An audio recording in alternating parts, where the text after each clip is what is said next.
কল্পনা করেন আজকে এই পুরো বাংলাদেশের মানুষ আন্দোলন, মিছিল, মিটিং, ভোট করে আমাকে প্রধানমন্ত্রী বানিয়ে দিল। কল্পনা করেন, আমি কালকে বললাম বাংলাদেশে আজ থেকে ইসলামী আইন চলবে।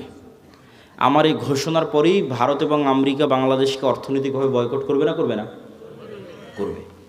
যেমন ইরানকে বয়কট করেছে, যেমন ভেনেজুয়েলার প্রধানমন্ত্রীকে উঠিয়ে নিয়ে চলে গেছে, তো বয়কট করবে।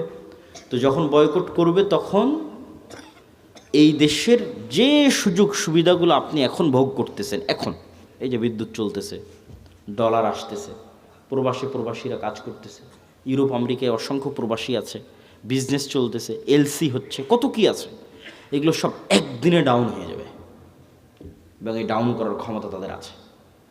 এই একদিনে যখন ডাউন হয়ে যাবে তখন আপনিও 1 সপ্তাহ 10 দিনের মধ্যে বলবেন, রাখো তোমার এই আবদুল্লাহর ইসলাম আর মোহাম্মদ ইসলামের ইসলাম, আমাদের আগের জীবনই ভালো ছিল। কারেন্ট নাই, বিদ্যুৎ নাই, এসি নাই, ফ্রিজ নাই, ডলার নাই, টাকা নাই, পয়সা নাই, কিসের ইসলাম?